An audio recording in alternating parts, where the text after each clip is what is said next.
पंचोपदिष्टा समितेश्येने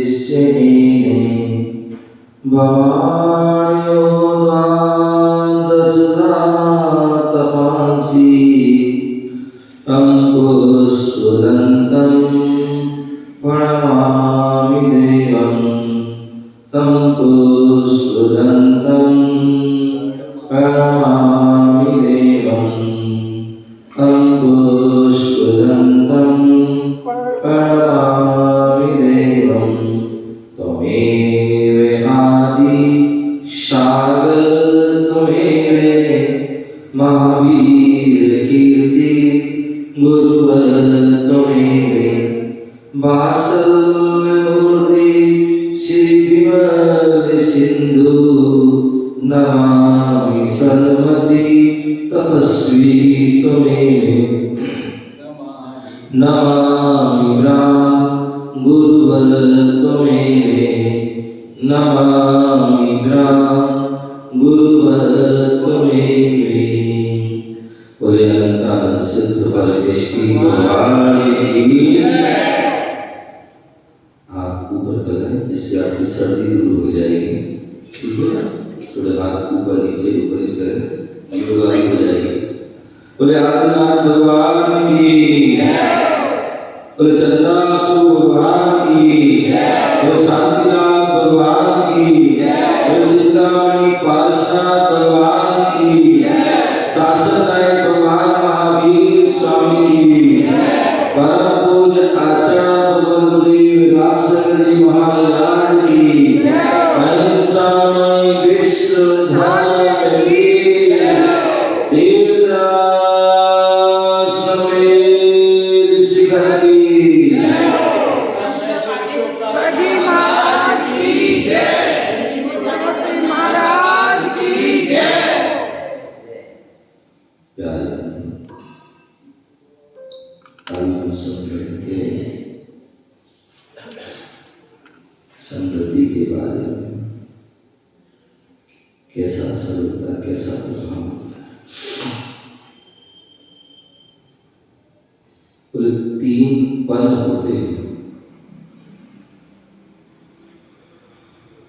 3 पन।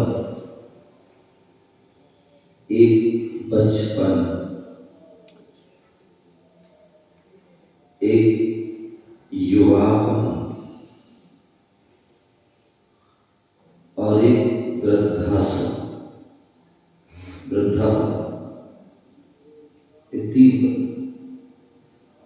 पहला बचपन, दूसरा युवापन, तीसरा वृद्धापन। ये 3 पन होते हैं। 3 माँ होती है, 3 माँ होती है। एक जन्म देने वाली माँ, एक पृथ्वी माँ और एक जिलवाणी माँ। और तीनों का ही हम सभी के जीवन में बड़ी उपयोगिता होती है, बड़ा उसका महात्मा होता है।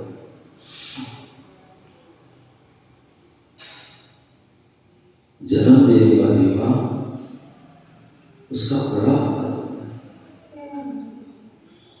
जिस माँ ने हमें जन्म दिया, जिसने कितने सारे कष्टों को सहन किया, 9 माहें गर्भ आदि में धारण किया, कितनी कष्ट वेदना पीड़ा को सहन किया,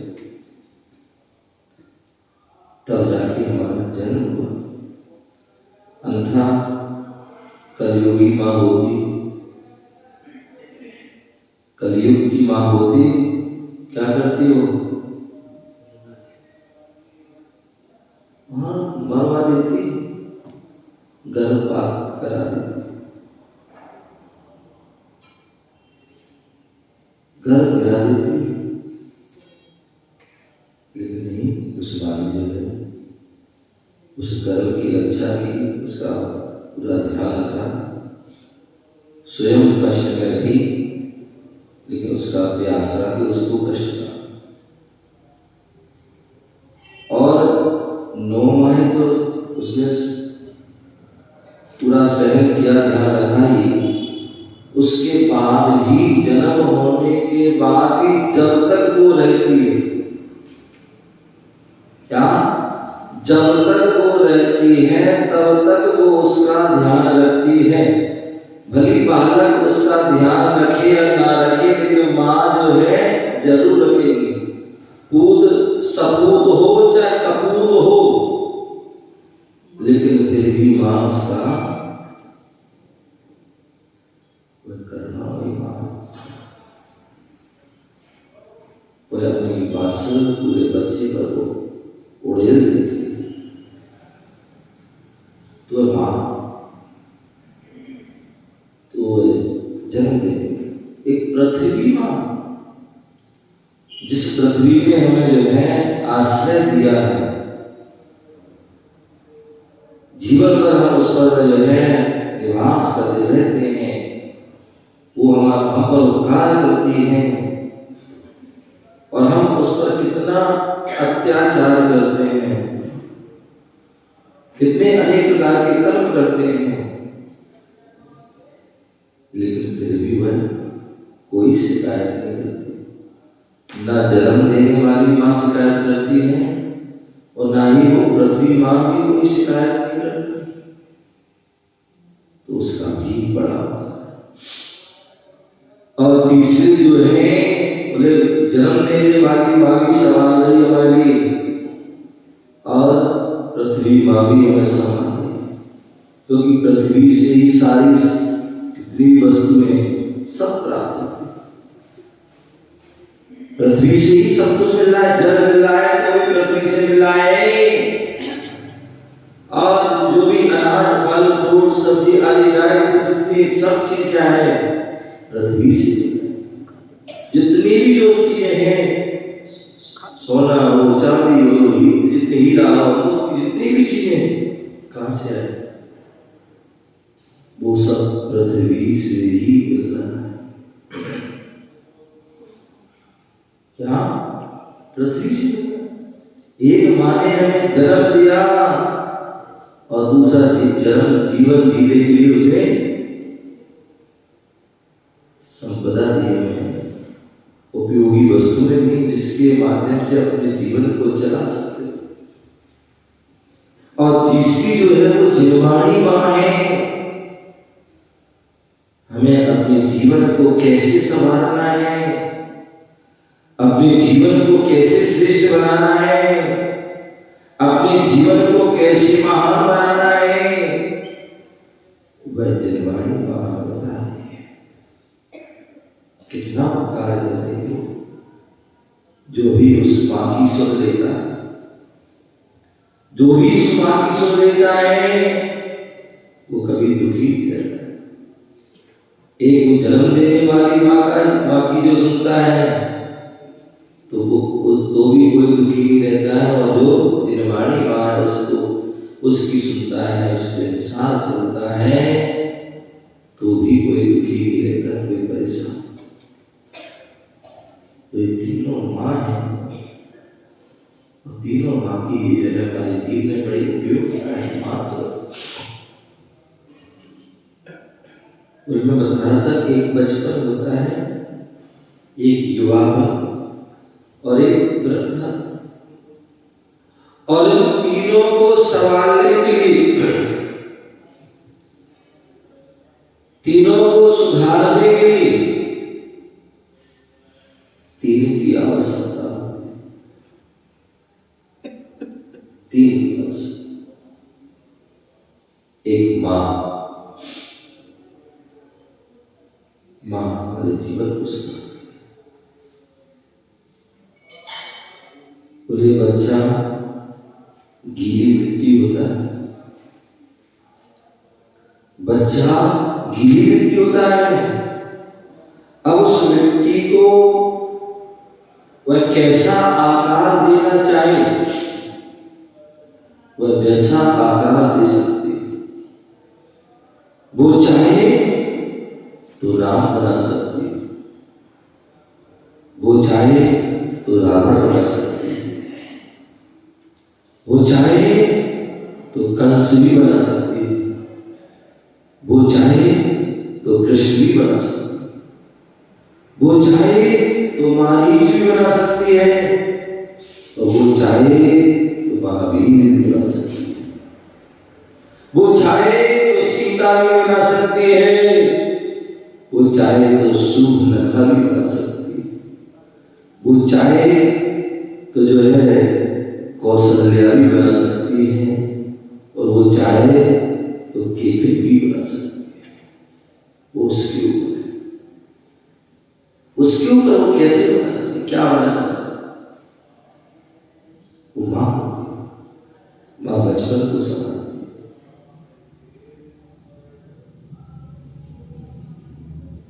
दूसरे जो है महात्मा होते हैं, दूसरे महात्मा होते हैं। मां बचपन को संभालती है, बच्चा योग बनता है और बच्चों के अच्छे संस्कार देती है। और कुछ ऐसे जो है मां होती है जो बच्चे के लिए ज्यादा लाड़ प्यार कर देती है या थोड़ी लापरवाही कर देती है, और बच्चा जो है बिगड़ जाता है, कुसंस्कार में हो जाता है, कुसंगति में बन जाता है, बिगड़ जाता है। उसके अंदर बुरी बुरी आदतें आ जाती हैं, बुरी बुरी काम करने लगता है, बुरी बुरी बातों को बातें करता है, बुरा बुरा सोचता है।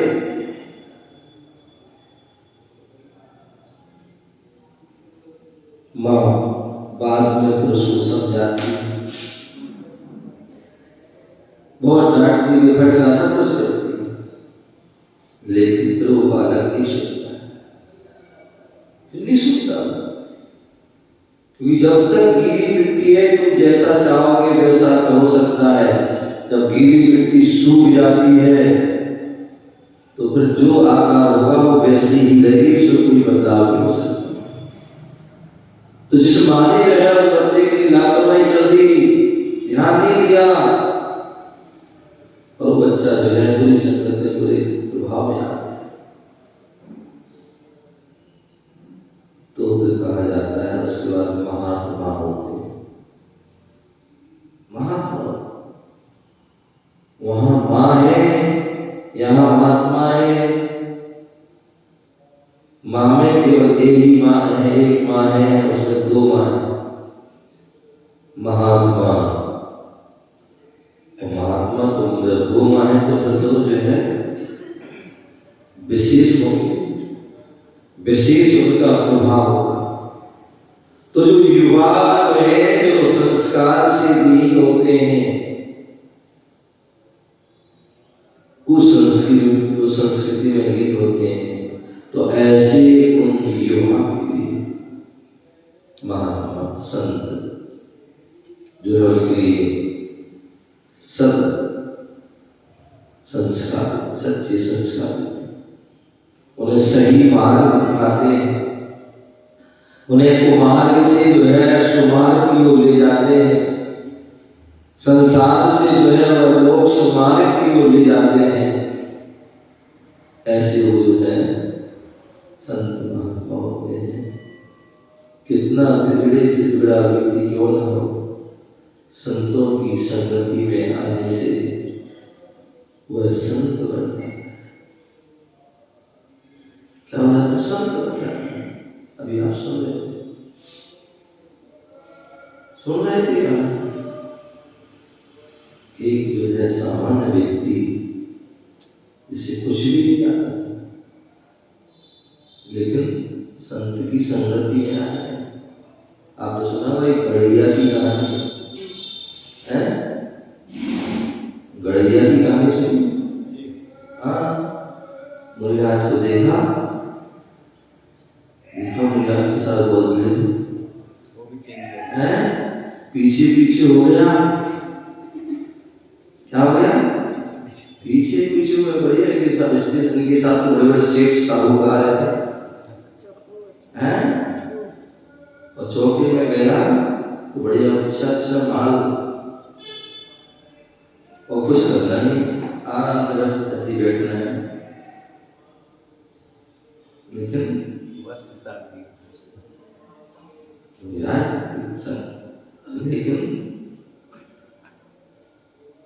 अब क्या हुआ? आओ भाई, मुझे एक दिन तुमने आज सोचा कर्मचारी होगा, खिला दिया उसको, आनंद आया उसको। अब दूसरे दिन तुम्हारा उठेगी तो क्या हो, वो जैसे कार चला गया है, वो तार के चला गया और पड़ेगा। जब मुनिराज का जो है, मुनिराज का जब ध्यान हुआ, मुनिराज ने कहा भैया तुम क्या कर रहे हो? बोले सच्चे मुनिराज बन जाओ। बोले बन तो जाए, लेकिन मेरी एक शर्त है। तो क्या शर्त है? शर्त? बोले शर्त है मुनिराज बोला, क्योंकि उन्हें समझा कि जो मुनिराज होते हैं मतलब बड़े होते हैं, उनका फायदा होता है। बोले मैं मुनिराज तो बनूंगा, बन तो जाऊंगा, लेकिन दीक्षा लूंगा, लेकिन मैं बड़ा बनूंगा, तो मैं छोटा बनूंगा। क्या बोले? मैं मुनिराज, मैं दीक्षा तो ले लूंगा, लेकिन फिर मैं बड़ा मैं हो जाऊंगा, छोटा तो मैं। मुनिराज सोचा बेचारा अपना ज्ञान से, बोले ठीक है, कल्याण होना उसका बहुत जल्दी अति शीघ्र। बोले ठीक, तुम बड़े बड़े हम छोटे बड़े, लेकिन मेरी भी शर्त है। मुनिराज ने कहा मेरी भी शर्त है, हमने तुम्हारी शर्त मानी है, तुम्हें हमारी मानना पड़ेगी। बोले मेरी भी शर्त है। बोले क्या शर्त? बोले तुमने शर्त रखी है कि मैं दीक्षा लूंगा, दीक्षा के बाद मैं बड़ा बन जाऊंगा, कोई बात नहीं, ओके है, लेकिन मेरी भी एक शर्त है। बोले क्या है? बोले आप बड़े तो हो जाओगे, लेकिन आपको बोलना नहीं। क्या बोलना नहीं है? मौन रहना है, क्योंकि पता है वो गड़ैया है, बकरी चढ़ाता है। तो स्वाभाविक ज्ञान ज्यादा नहीं होती हुए बोले मंजूर है, ये बढ़िया है, क्या करना है, बड़े तो रहेंगे, बने ही बोले, क्या दिक्कत है, मजे तो फिर भी होंगे। बोले ठीक। अब वो हुई दीक्षा, और वो बड़े हो गए और छोटे हो गए। अब मौन है, बोले मौन रहना है, अब जो भी आएगा कोई आएगा, कोनो संतोष छोटे वाले देखे, बड़े मौन बैठे हुए हैं, सभा लगी हुई है, और छोटे वाले प्रवचन कर बोले महाराज ये नहीं बोलते, बोले नहीं ये बोलते, साधना करना, विशेष साधना है, विशेष तपस्या, मौन साधना। बोले उपवास करना सरल है, क्या उपवास करना सरल है, घर छोड़ना, परिवार छोड़ना, ठंडी गर्मी सहना सरल है, लेकिन मौन रहना बड़ा कठिन। मौन नहीं रहना, लेकिन ठीक है कोई बात, उसको मौन साधना करना है, मौन रहते हैं, बोलते नहीं, उनका नियम है।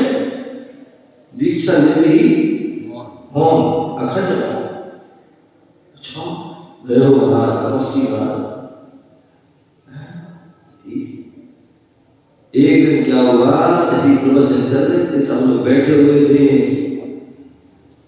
और महाराज के जो छोटे वाले महाराज अनवरत प्रवचन चल रहे थे, धारावाहिक प्रवचन चल रहे थे और महाराज जो अपने बैठे देख रहे थे, सब अपने बैठे थे और सामने से क्या हुआ, भेड़ आ रही थी। क्या आ रही थी? भेड़ आ रही थी। अब देख रहे भेड़ आ रही, आती जा रही, सामने सामने सामने, और देखा वो तो पास बिल्कुल आने वाली है, जैसी निकट में आने वाली है तो उनकी आवाज आ गई, तर। क्या आ गई? उनके मुख से आवाज आ गई, सारी सभा बोले, महाराज तो बोले, बोले महाराज तो बोलते थे कि मौन है, तपस्या कर रहे, ये कर रहे, वो कर रहे, ये मौन बोल रहे, अब तो इनकी खंडित हो गए, खंडित हो गया। तो महाराज ने बड़े को गुरु तो गुरु होते हैं, तुरंत उन्होंने बात संभाली। बोले आज भैया तुम्हारा बड़ा अच्छा दिन है, आज शुभ दिन है, शुभ योग है।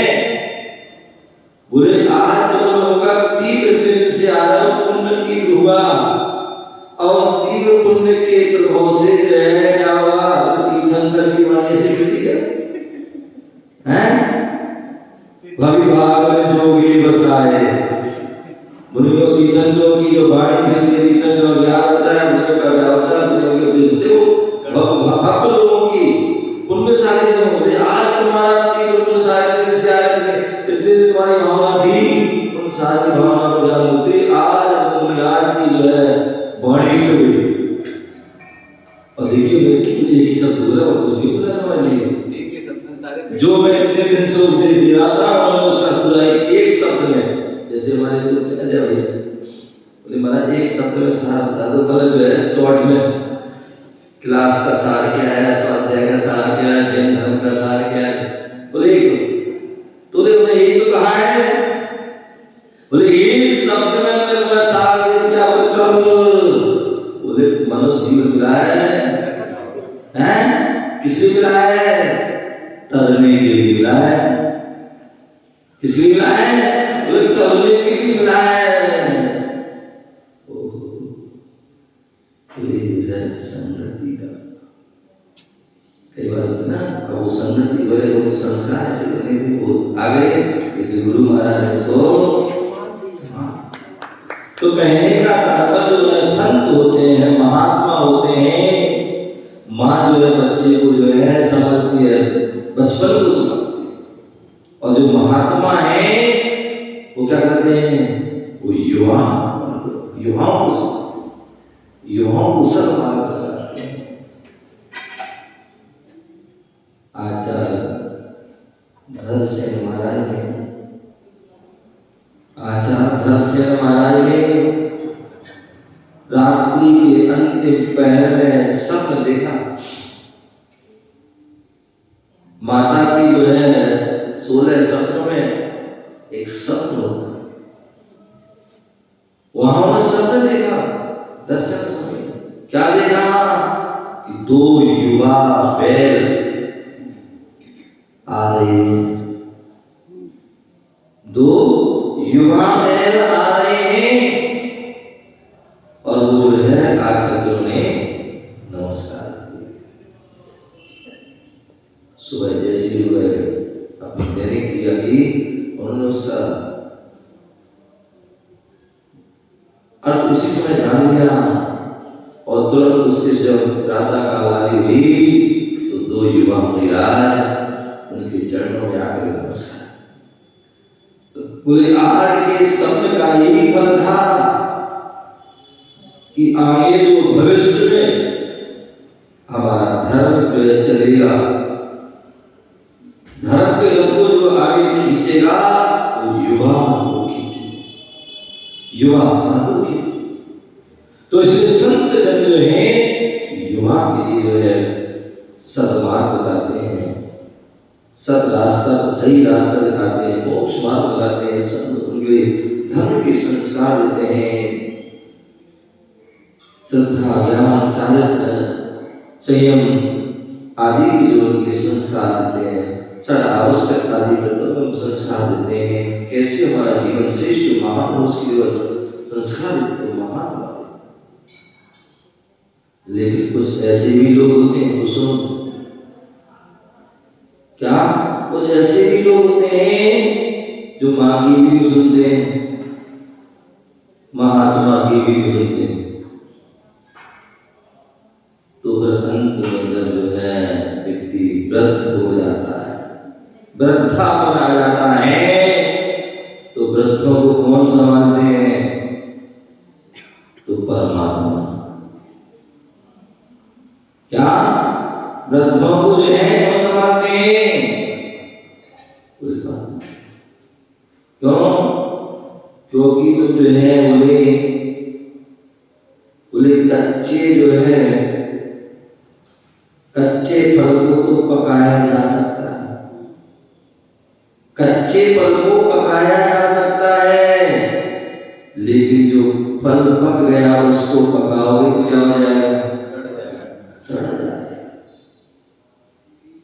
तो इसलिए जो है वृद्धों के लिए सामने कोई नहीं समझ सकता, वृद्धों को नहीं समझ सकता है, सुधार सकते तो परमात्मा। और एक आगे देख लो, जब हम वृद्ध हो जाते हैं तो फिर कहाँ जाते हैं? परमात्मा की बात। क्योंकि पता है अब हमारे जाने का समय आ गया है। क्या हो गया? अब हमारे जाने का समय निकट है। कब ये चलाचली का मेला है, कब जो है बुलावा आ जाए, जाना पड़ेगा। और सबको पता है कि हमने जीवन भर क्या किया, जीवन भर में क्या किए, क्या अच्छे किए बुरे का पता है। तो सोचे चलो भैया अंत भला सो सब भला, चलो भगवान के मंदिर चलते हैं। क्या करते हैं? मंदिर चलते हैं, भगवान के दर्शन करेंगे, पूजा पाठ करेंगे, कुछ जो है कुछ तो पाप कटेंगे। क्या होंगे? कुछ तो पाप कटेंगे। ऐसा सोच करके लोग क्या होते हैं, जो बुजुर्ग लोग होते हैं, जो मंदिर में आना प्रारंभ हो जाता है, पूजा पाठ करना प्रारंभ होते, स्वाध्याय आदि जाकर करने लगते हैं। कोई बात नहीं, अंत में भी यदि आपने कर लिया तो भी अंत भला सो, तो भी भला हो जाएगा। क्योंकि परिणाम सुधरने में समय नहीं लगता है, परिणाम सुधरने और बिगड़ने में समय लगता है। एक पल में जो है बिगड़ भी जाते हैं और एक पल में सुधर भी जाते हैं। कर्म का ऐसा हो जाता है, एक पल में बिगड़ जाते हैं, असाध कर्म हो जाए एक पल में बिगड़ जाते हैं, और दूसरे पल में ऐसे निमित्त मिल जाते हैं, परिणाम सुधर जाते हैं और अंत में अपना कल्याण। अभी आपने सुना होगा आचार्य दर्शन सागर जी महाराज गंगा के दिल्ली के हैं, कितने वर्षों से आचार्य तपस्या कर रहे थे, साधना कर रहे थे,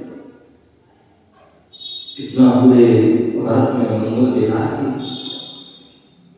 कितने सारे लोगों के लिए धर्म के मार्ग बनाए, कितने जो है मंदिर रचना आदि, कितने सारे जो है उद्धार किए, जन का उद्धार किया, चेतन अचेतन सभी का उद्धार। लेकिन कहते हैं कर्म किसी को छोड़ता नहीं, बीच में से कर्म को आए एक बार दो बार, कि जिनके लिए मुनि पर छोड़ा असाधा कर्म का ऐसे आया, पाप कर्म का ऐसा आया कि उनको छोड़ना पड़ा। लेकिन कहते हैं जो जीवन में अच्छे अच्छे काम करते हैं, उससे जो पुण्य का जो है संचय होता है, वो पुण्य बेकार नहीं जाता है, वो वो एक ना एक दिन वो काम आ जाता है।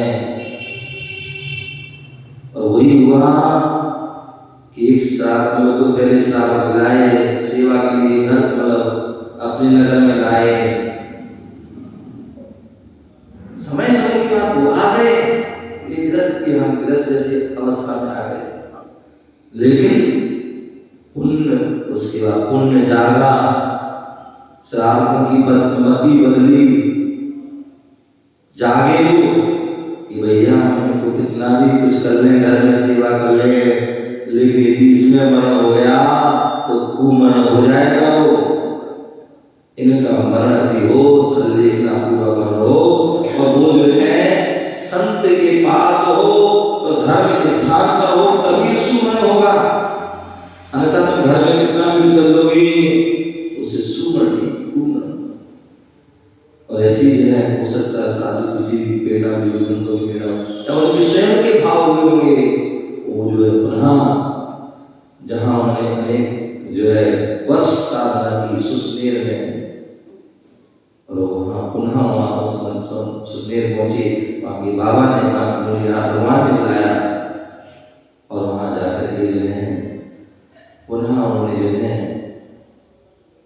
जो भी निमित्त साधु बने हुए, और उन्होंने क्या किया, तुरंत ना मुनि पद धारण कर दिया। अंत में जो है मुनि पद धारण कर लिया, और मुनि पद धारण करने के बाद थोड़े समय रहे उसमें, और कल शाम को जो है उनकी समाधि होगी, संलिग्न होगा, मरण होगा।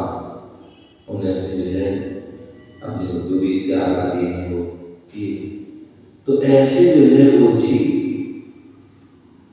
पूरे परिणाम बिगड़े तो सब कुछ बिगड़ जाता है, और परिणाम सुधरे तो जीवन सुधर जाता है, जीवन सुधर। उनकी जीवन की सार्थकता, उनका पूरा जो चारित्र का फल, साधना का फल को अंत लाभ सो सकता है। बोले हम मंदिर बनवाते हैं, नीचे लेकर के जो है शिखर तक मंदिर बनवाते हैं, लेकिन मंदिर पूरा कब होता है? बोले जब तक मंदिर पर कलशारोहण ना हो, कलशारोहण ना हो, जब तक धर्म ध्वजा ना हो, धर्म ध्वजा न फहराए, तब तक वो मंदिर अधूरा है। उसी प्रकार हम जीवन भर यदि साधना करें, तपस्या करें, मुनि आदि बन जाए, लेकिन अंत में यदि उसे है संलिग्न समाधि मरण रूपी कलशारोहण नहीं हुआ तो कुछ भी नहीं हुआ, अधूरी रह गया। तो ऐसे जो है ये बड़े सौभाग्य से होता है, पुण्य से होता है। तो कहने का तात्पर्य हम अपने जीवन में ऐसे पवित्र भाव रखें, ऐसी पवित्र संगति को प्राप्त करें, पवित्र महात्मा परमात्मा की जो है संगति को प्राप्त करें, तो निश्चित ही हमारा जीवन श्रेष्ठ, सही और पवित्र और पावन बनेगा।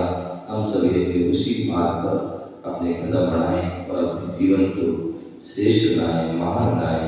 इसी भावना से जय बोलो महावीर भगवान की जय।